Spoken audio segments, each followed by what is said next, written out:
देखिए अपन ने देखा था कल रासायनिक अभिक्रिया परिभाषा सीखी थी। देखिए दोबारा, वह प्रक्रिया जिससे दो या दो से अधिक उत्पाद मिलकर एकक उत्पाद या एक नए पदार्थ का निर्माण करते हैं। भाई नए पदार्थ का निर्माण होगा तो क्या हो जाएगी? रासायनिक अभिक्रिया। ठीक है ना? तो वो पदार्थ का निर्माण होता है तो उसे क्या कहेंगे हम? रासायनिक अभिक्रिया। जैसे यहाँ हाइड्रोजन और ऑक्सीजन मिलकर किसका निर्माण करे? जल। किसका निर्माण करे? जल करे ना। तो एक नया पदार्थ बना है, कौन? जल। तो ये क्या हो गया? रासायनिक अभिक्रिया। ठीक है भाई।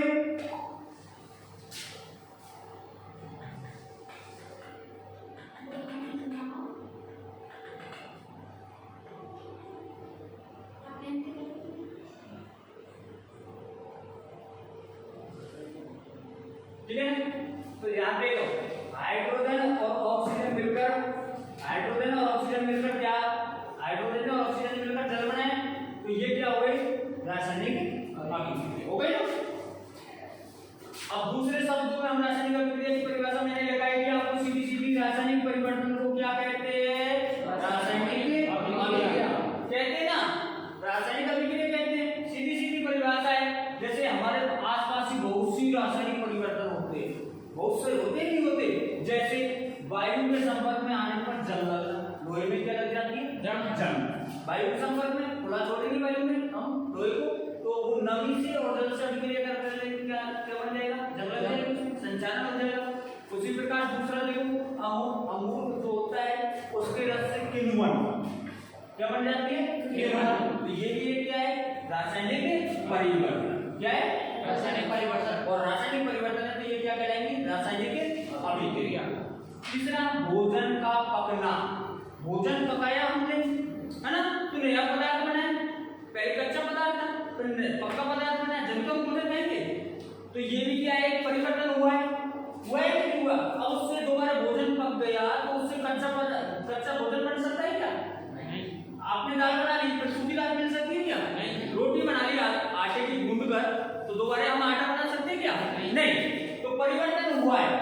तो कौन सा परिवर्तन हुआ है? रासायनिक परिवर्तन हुआ है। रासायनिक परिवर्तन हुआ है तो रासायनिक अभिक्रिया हुई है। हमारे शरीर में भोजन का पचना, हमने एक बार जो भोजन कर लिया है तो वो दोबारा से वो भोजन तैयार हो सकता है क्या? नहीं होगा ना। वो पच जाएगा। तो परिवर्तन हुआ है, रासायनिक परिवर्तन हुआ है। रासायनिक परिवर्तन हुआ है तो क्या हो गया भाई? रासायनिक अभिक्रिया। अब देखिए कल हमने देखा था श्वसन ऊष्मचक्रीय अभिक्रिया कहते हैं ना। अभिक्रिया हो रही है तो क्या हो रहा है? अभिक्रिया हो रही है, रासायनिक अभिक्रिया हो रही है ना। तो इससे हमें ऊर्जा मिल रही है। दोबारा हम ऑक्सीजन निकाल सकते हैं क्या हमारे शरीर से? नहीं निकाल सकते ना। तो ये एक परिवर्तन है जिससे हम क्या कह सकते हैं? रासायनिक अभिक्रिया।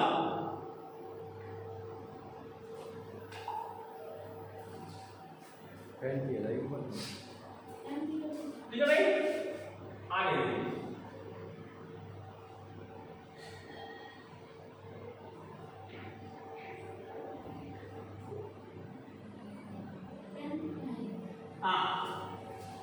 आगे है रासायनिक अभिक्रिया एवं समीकरण। ठीक है, तो रासायनिक अभिक्रिया की पहचान करना ये हमें कैसे आएगा और पता लगाना। और अभिक्रिया संपन्न हुई है, जब कोई अभिक्रिया संपन्न होती है तो उनमें निम्न पहचान की जाती है। कोई भी अभिक्रिया संपन्न होगी तो उसकी कुछ ना कुछ पहचान होगी। मान लिया जैसे आपके घर में बच्चा पैदा हुआ ना, बच्चा पैदा, तो आप कैसे पहचान करेंगे वो लड़का है लड़की है? तो कुछ ना कुछ खास विशेष बात होगी, तभी तो पहचान कर सकते हैं ना।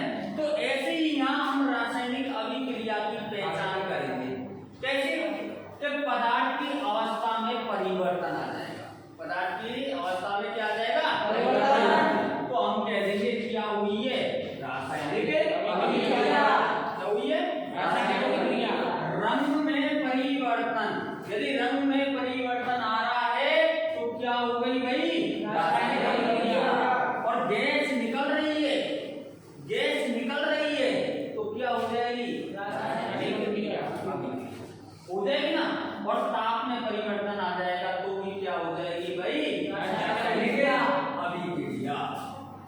ठीक है भाई, आगे देखिए। अब भाई हमने कल देखे थे रासायनिक समीकरण, देखे थे ना? जब मैग्नीशियम रिबन को वायु में जलाया जाता है, तो मैंने कल एक क्वेश्चन बताया था, मैग्नीशियम रिबन वायु में किस लॉ के साथ जलता है? तो कौन सी लॉ के साथ? तो वही क्वेश्चन यहाँ रिपीट हुआ है। जब मैग्नीशियम रिबन को वायु में जलाया जाता है तो मैग्नीशियम ऑक्साइड में परिवर्तित हो जाता है। किसमें परिवर्तित हो गया भाई? वो मैग्नीशियम ऑक्साइड। मैग्नीशियम को हमने ऑक्सीजन की उपस्थिति में जलाया तो क्या बन गया? मैग्नीशियम ऑक्साइड बढ़ गया ना। परंतु इसे निम्न तरीके से लिखा जाता है। अब ऐसा कौन सा तरीका है जिसे हम लिख सकते हैं? अभिक्रिया को कौन से तरीके से लिख सकते हैं? तो देखिए यहाँ मैग्नीशियम लिख दिया और क्या लिख दिया? ऑक्सीजन। भाई मैग्नीशियम को हमने ऑक्सीजन की उपस्थिति में जलाया है ना, तो दोनों लिख दिए। अब ये क्या कह रहा है? अभिकारक, ठीक है ना। और हमारे पास बनके क्या है? मैग्नीशियम को जब ऑक्सीजन की उपस्थिति में जलाया है तो क्या तैयार हो गया है? Magnesium oxide. और ये क्या कह रहा है? उत्पाद। ठीक है भाई, आगे देखिए।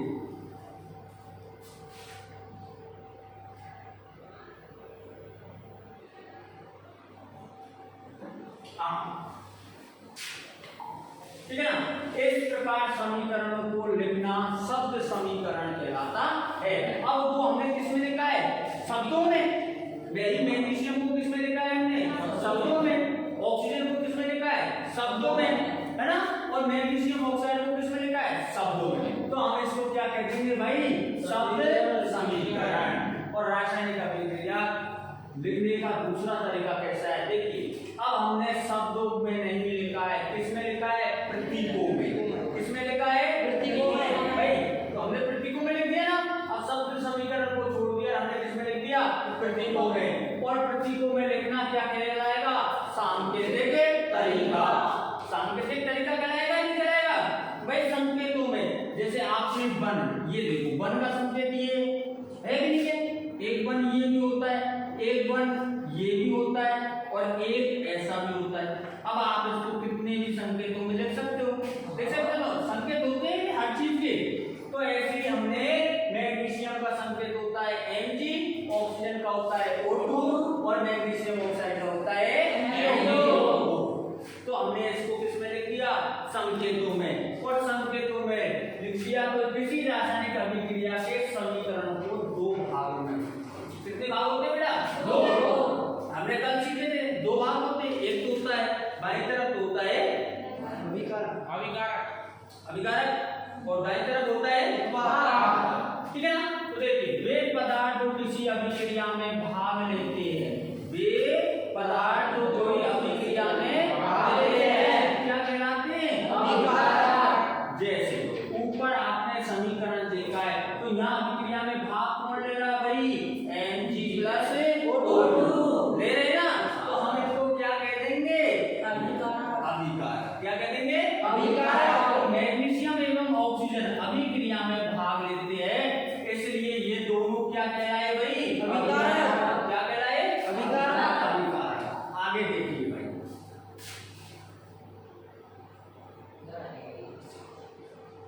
ठीक है भाई। उत्पाद। अब देखिए दूसरा भाग कौन सा है? उत्पाद अभिक्रिया का। ठीक है ना। किसी अभिक्रिया के दौरान बनने वाला नया पदार्थ क्या कहलाएगा? उत्पाद। भाई कोई रासायनिक अभिक्रिया संपन्न हो गई, संपन्न होने के बाद में क्या बनेगा? नया पदार्थ बनेगा। और नया पदार्थ क्या कहलाएगा? उत्पाद। जैसे क्या बना था? MgO उत्पाद है, ठीक है ना। जो Mg और ऑक्सीजन के से नया पदार्थ बना है, बनाया नहीं बनाया? देखिए भाई यहाँ चित्र दिया हुआ है, चित्र में हमने पौधा लगाया, पौधा लगाने के बाद में क्या प्राप्त हुए? फल प्राप्त हुए। तो नई चीज बनी है ना, पौधे से नई चीज बनी है ना। तो अब जो फल है ना, उससे पौधा बनने, दोनों में परिवर्तन हो गया ना। हाँ, अब देखिए हमने समीकरण लिखने के नियम, रासायनिक समीकरण को किस प्रकार लिखा जाता है। कल भी हमने इसके बारे में चर्चा की थी कि रासायनिक समीकरण को हम किस प्रकार लिख सकते हैं, की थी ना। आगे देखिए,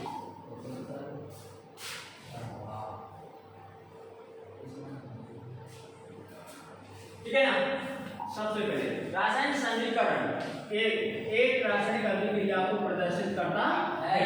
रासायनिक समीकरण कब लिखेंगे? जब रासायनिक अभिक्रिया हो रही है या रासायनिक अभिक्रिया को व्यक्त करने के लिए, दर्शाने के लिए हम किसका उपयोग करते हैं? समीकरण का। किसका उपयोग करते हैं? समीकरण का। इसलिए ही रासायनिक समीकरण में तीर के निशान के बाईं ओर अभिकारकों को लिखा जाता है। ये तीर का निशान है और ये कौन सी दिशा है भाई? बाईं ओर। और बाईं ओर किसको लिखेंगे? अभिकारक। किसको लिखेंगे? अभिकारक। और उनके बीच में यदि अभिकारक 2 है, 3 है, 4 है तो उनके मध्य में क्या लगा देंगे? क्या लगा देंगे भाई? प्लस का चिन्ह, है ना। और इसी प्रकार उत्पाद के लिए तीर के निशान के दाईं ओर किसको लिखते हैं? उत्पाद को। और यदि उत्पाद 2 से अधिक बढ़ रहे हैं तो उनके मध्य में क्या लगा देंगे? है ना। एक नियम हो गया ना। आगे देखिए,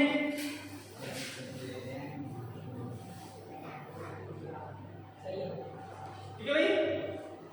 जैसे हमने कोई समीकरण ले लिया ZnH2SO4 ले लिया। अब बाद में हमने तीर का निशान लगा दिया, तीर के निशान के बाद में लगा दिया ZnSO4 प्लस H2। अब देखिए यहाँ अभिकारकों के मध्य में क्या लगा हुआ है? अब ये इधर की तरफ है तो हम बोल देंगे क्या है? बाईं ओर है तो हम क्या बोल देंगे इनको? अभिकारक। क्या बोल देंगे? अभिकारक। अभिकारक 2 है तो क्या लगा दिया हमने बीच में? प्लस। इसी प्रकार उत्पाद हमने किस ओर लिखे? दाईं ओर लिखे ना। और 2 5 बन रहे हैं तो दोनों के मध्य में क्या लगा दिया भाई? लगा दिया। अब आता है भाई ये कंकाली समीकरण। यहाँ तक सबको कोई प्रॉब्लम? आगे कंकाली समीकरण। अब ये कंकाली समीकरण होता क्या है? तो देखिए यहाँ Mg+O2 और क्या है उत्पाद में? MgO। तो देखिए इस समीकरण को निरीक्षण कीजिए। देखिए इस समीकरण को कि तीर के बाईं ओर और दाईं ओर के परमाणुओं की संख्या गिनिए। आपने परमाणुओं की संख्या गिनना है और प्रत्येक तत्व के दोनों ओर अणुओं की संख्या समान नहीं है। समान नहीं है। देखिए यहाँ मैग्नीशियम में कितनी है? 1 और ऑक्सीजन में कितनी है? 2। उत्पाद की बात करें तो मैग्नीशियम ऑक्साइड कितना भाई? 1। ऑक्सीजन भी इसमें 1 है और मैग्नीशियम भी कितना है? 1। तो हमने गिन लिए परमाणुओं की संख्या। ऑक्सीजन के परमाणुओं की संख्या थोड़ी असंतुलित लग रही है। कैसे लग रही है भाई? इधर कितने हैं? 2 जबकि इधर कितना है? 1। तो बराबर नहीं है, अंतर है ना। तो बाईं ओर ऑक्सीजन के 2 परमाणु हैं जबकि दाईं ओर से कितना परमाणु है? 1। तो ऐसी स्थिति में कोई समीकरण दिख जाता है तो उसे क्या कहते हैं हम? कंकाली समीकरण। ठीक है भाई। आगे देखिए,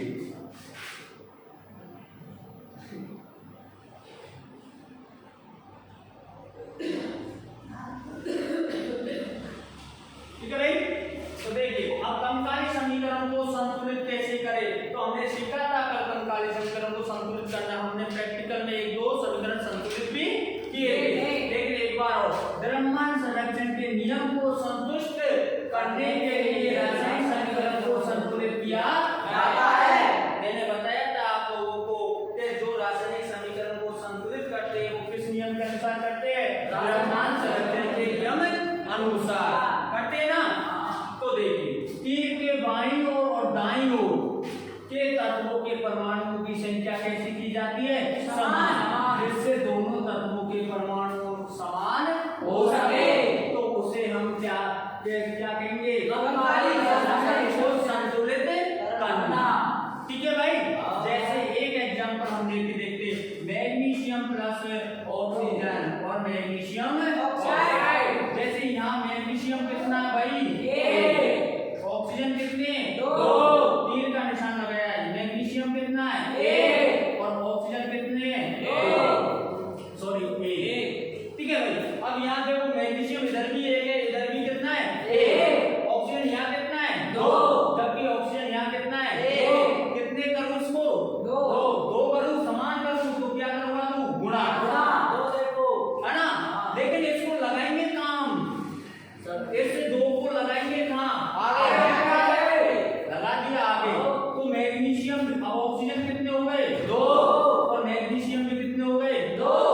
2, तो लेकिन यहाँ मैग्नीशियम तो भाई एक ही है, तो कितने लगाऊं उसके आगे 2, 2 से गुणा करवा दूं 2 देंगे, तो यहाँ मैग्नीशियम भी 2, ऑक्सीजन भी 2 और यहाँ पे भी 2। तो इस प्रकार हम रासायनिक कंकाली समीकरण को संतुलित कर सकते हैं। रासायनिक अभिक्रियाओं के प्रकार देखिए, रासायनिक अभिक्रियाओं के प्रकार, रासायनिक अभिक्रियाओं में अणुओं के बीच बंध बनने और टूटने से नए पदार्थ का निर्माण होता है। होता ही नहीं होता है, यहाँ बंध बढ़ते भी है, जोड़ते भी है और टूट जाते हैं, और इस क्रिया से नए पदार्थों का क्या हो जाता है भाई, निर्माण हो जाता है। जैसे जल के अणुओं को टूटने से ऑक्सीजन तथा हाइड्रोजन उत्पन्न होते हैं, जैसे यहाँ हमने जल के अणु को टूटा, तो जल के अणु तोड़ने पर क्या उत्पन्न हो गए, H2 और O2 हो गए ना। अब इनको जोड़ भी देंगे भाई आपस में, जैसे H2 प्लस O2 तो क्या बन जाएगा, H2O बन जाएगा ना। तो ऐसे ही जबकि कार्बन तथा ऑक्सीजन के बीच बंध बनने से कार्बन डाइऑक्साइड गैस प्राप्त होता है। कैसे होती है, C प्लस O2 और क्या बन गया भाई, CO2। कार्बन को ऑक्सीजन की उपस्थिति में जलाओ, कौन सी गैस प्राप्त हो जाएगी, है ना। ये रासायनिक अभिक्रिया का एक प्रकार है। रासायनिक अभिक्रिया देखो निम्न प्रकार से होती है, कौन कौन सी,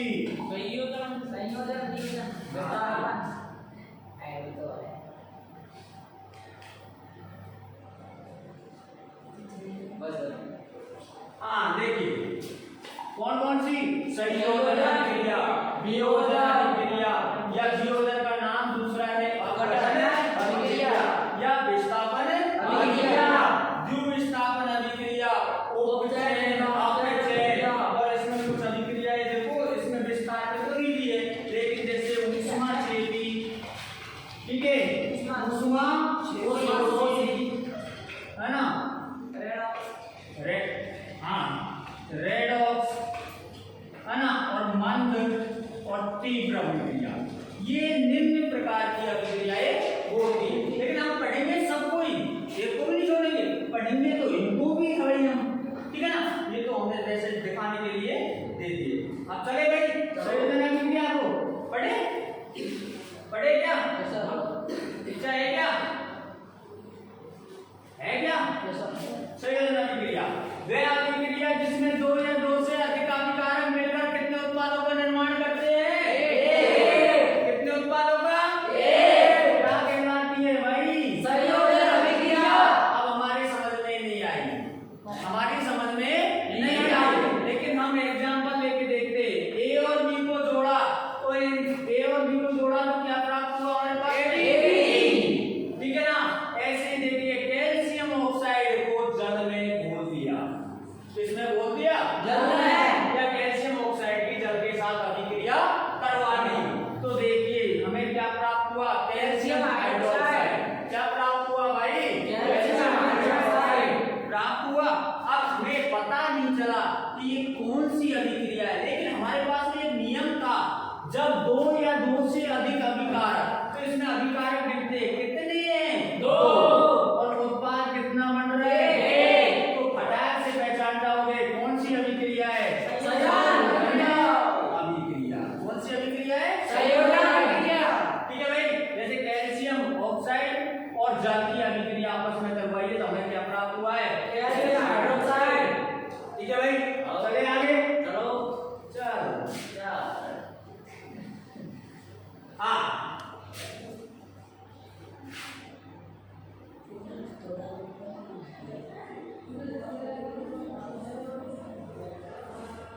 देखिए भाई, परिभाषा के अनुसार रासायनिक समीकरण से तुलना करने पर हम देखते हैं कि कैल्शियम ऑक्साइड और जल 2 अभिकारक है। ये हमने परिभाषा के अनुसार देखा है भाई कि कैल्शियम और जल कितने पदार्थ हो गए, 2, और कैल्शियम ऑक्साइड कितना बना है, 1 बना है। तो पहचान गए ना हम कौन सी अभिक्रिया हुई है, आगे देखिए कैल्शियम हाइड्रोक्साइड का उपयोग दीवारों पर सफेदी करने के लिए किया जाता है। कल मैंने बताया था कैल्शियम ऑक्साइड का उपयोग दीवारों पर सफेदी करने के लिए किया जाता है। अपक्षेपण अभिक्रिया है। क्या है ये? अपक्षेपण अभिक्रिया। ध्यान रखना, ये क्या है? अपक्षेपण अभिक्रिया। जब कैल्शियम और हाइड्रोक्साइड से दीवार को पुताई की जाती है तो 2 या 3 दिन बाद में वो कार्बन डाइऑक्साइड से अभिक्रिया करके कैल्शियम कार्बोनेट का निर्माण कर देती है। किसका निर्माण कर देती है? कैल्शियम कार्बोनेट का निर्माण। यह एक पतला परतदार बन जाता है। कहने का मतलब कैल्शियम कार्बोनेट की दीवार पर क्या जम जाती है? परत। और इसके साथ में जल का निर्माण भी होता है। परत के साथ में किसका निर्माण? कैल्शियम कार्बोनेट के साथ में किसका निर्माण हो रहा भाई? जल का, है ना? होता है। जो बाष्पीकृत हो जाता है, उड़ जाता है, रहता नहीं है, उड़ जाता है। ठीक है भाई? तो ये हमारे क्या काम आया? कैल्शियम हाइड्रोक्साइड समझ में आ गया? इसे संगमरमर का सूत्र भी कहते हैं। संगमरमर का सूत्र क्या है? CaCO3। ध्यान रखना, काफी बार पूछ लिया है। आगे चलते भाई, ठीक है? यहाँ अभिक्रिया भी दी है इसकी।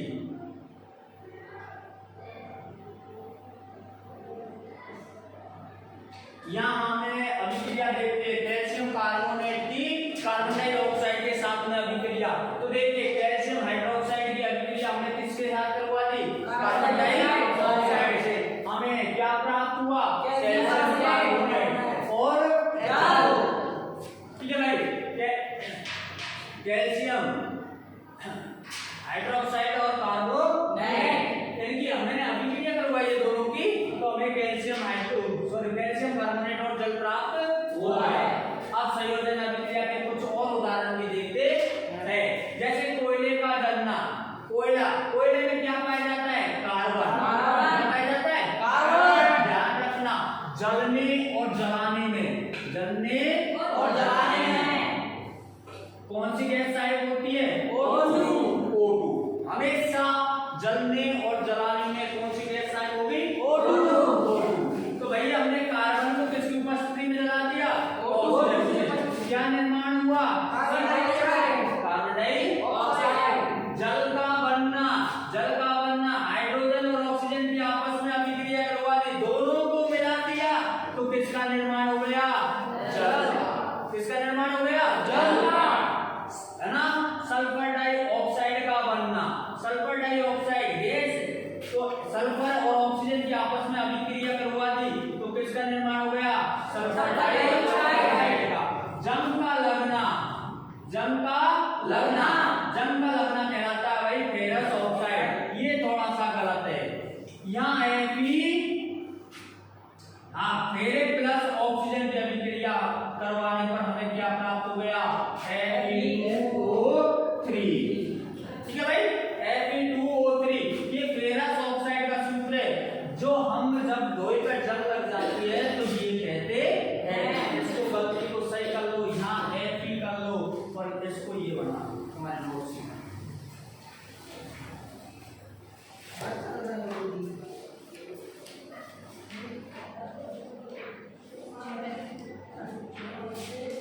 जल्दी करो, ये ऊपर आते हैं।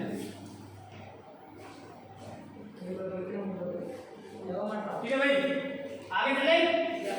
चलिए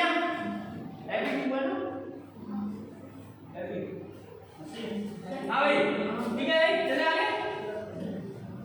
अब देखिए, हमने कल पढ़ी थी ऊष्माक्षेपी और ऊष्माशोषी अभिक्रिया। वो ऊष्मा के आधार पर रासायनिक अभिक्रिया है। ऊष्मा के आधार पर रासायनिक अभिक्रिया 2 प्रकार की होती है, ऊष्माक्षेपी और ऊष्माशोषी। चले देखते हैं।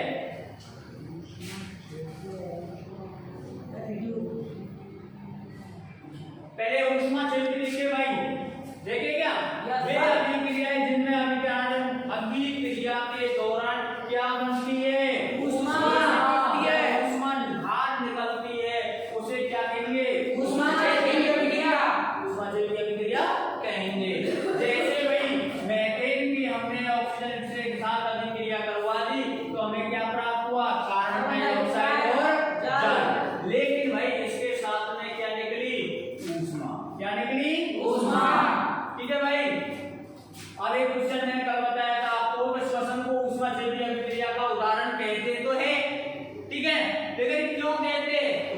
ऊपर बताया था, जिससे कोशिकाएं श्वसन के दौरान ऊष्मा मुक्त करती है, क्योंकि हमारे रक्त में क्या पाया जाता है? ग्लूकोज। तो ग्लूकोज किसके साथ अभिक्रिया कर लेता है? क्या बना देता है? CO2 प्लस जल प्लस ऊर्जा, है ना? इसलिए श्वसन को ऊष्मा चेपी अभिक्रिया का उदाहरण कहते हैं। समझ में आ गया भाई? श्वसन को ऊष्मा चेपी अभिक्रिया का उदाहरण क्यों कहते हैं? क्योंकि हमें क्या मुक्त होती है? ऊर्जा। ठीक है भाई, चले आगे।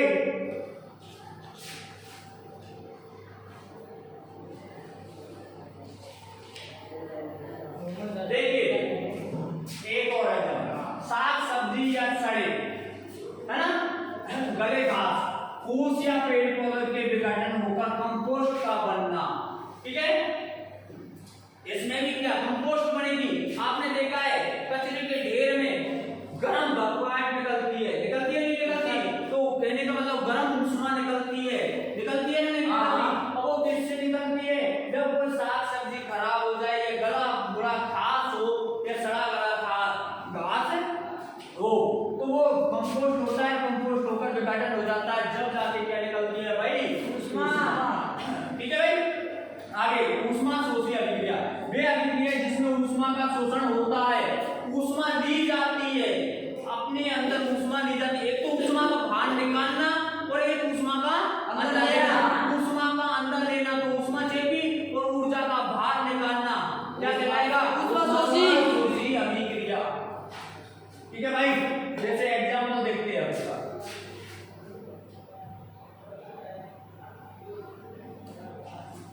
Ba प्लस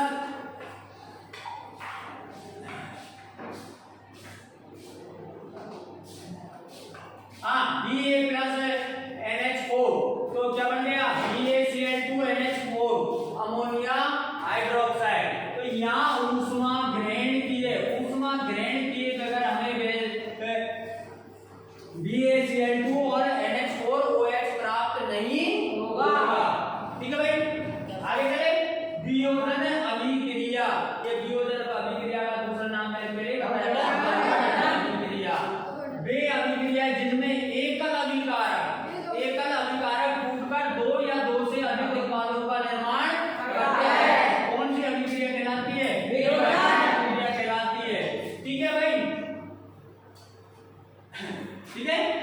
और ये कितने प्रकार की होती है? तीन प्रकार की होती है। ठीक है ना, 3 तरीकों से इसका विघटन किया जा सकता है, 3 तरीकों से इसे तोड़ा जा सकता है, इसलिए कितने प्रकार की मानी गई है? 3। अब कौन कौन सी है देखो,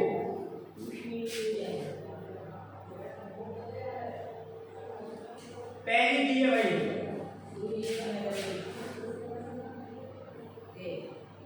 हाँ पहली दी है हमें ऊष्मीय वियोजन, ऊष्मा के द्वारा टूटना। अभी हमने ऊष्मा शोषी अभिक्रिया पढ़ी है ना, तो उसका एग्जांपल देख लो। फेरिक सल्फेट में हम ऊष्मा प्रवाहित करवाएंगे तो ये फेरिक ऑक्साइड सल्फर डाइऑक्साइड और सल्फर ट्राइऑक्साइड के अंदर में टूट जाएगा। तो देखिए यहाँ वियोजन अभिक्रिया हुई है कि हुई? अभिकारक कितना है भाई? 1। अभिकारक कितना है? 1। और कितनों में टूटा है? 3 में टूटा है। तो साफ बात है, कौन सी अभिक्रिया है? वियोजन अभिक्रिया। लेकिन किसके माध्यम से टूटा है? ऊष्मा के माध्यम से। तो ये कौन सी अभिक्रिया कहलाएगी? वियोजन। कौन सी कहलाएगी भाई? वियोजन कहलाएगी। कौन सी? ऊष्मीय वियोजन अभिक्रिया कहलाएगी। क्योंकि ये किसके माध्यम से टूटी है? ऊष्मा के माध्यम से। ठीक है ना। एक और एग्जांपल देखिए, कैल्शियम कार्बोनेट में यदि ऊष्मा प्रवाहित की जाए, कैल्शियम कार्बोनेट में यदि ऊष्मा प्रवाहित की जाए तो वो कैल्शियम ऑक्साइड और पश्चिम टूट जाएगी कार्बन डाइऑक्साइड। तो किसके माध्यम से टूटी है भाई? ऊष्मा के माध्यम से। तो ये कौन सी अभिक्रिया हुई? ऊष्मीय वियोजन। आगे देखते हैं भाई,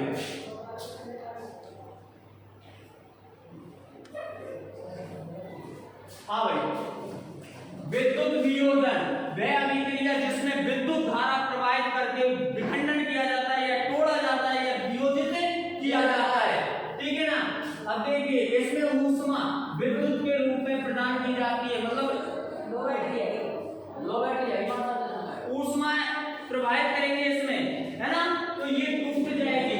जैसे हमने जल में विद्युत धारा प्रवाहित की, जल में क्या की, विद्युत धारा प्रवाहित की, तो जल किसमें टूट गया, हाइड्रोजन और ऑक्सीजन। किसमें टूट गया, हाइड्रोजन और ऑक्सीजन। तो इसमें क्या प्रवाहित करवाई हमने, विद्युत धारा। क्या प्रवाहित करवाई, विद्युत धारा। तो वह अभिक्रिया जिसमें विद्युत धारा प्रवाहित करवाने पर दो या दो से अधिक उत्पादों में टूट जाती है, कौन सी अभिक्रिया कहलाती है, विद्युत अपघटन। ठीक है भाई, एक और इसका प्रकाशीय वियोजन, वह अभिक्रिया जिसमें ऊष्मा या प्रकाश देकर उसको वियोजित किया जाता है, तोड़ा जाता है। यहाँ सिल्वर क्लोराइड है, क्या है भाई, सिल्वर क्लोराइड, और सिल्वर क्लोराइड में क्या प्रवाहित करवा दिया, किसमें टूट गया, सिल्वर क्लोराइड में टूट गया। दूसरा Ag ब्रोमाइड, सिल्वर ब्रोमाइड में क्या प्रवाहित कर हुआ है, और किसमें टूट गया, सिल्वर ब्रोमाइड। ठीक है भाई, ऐसा कल से ठीक है सर, ओके भाई, ठीक है।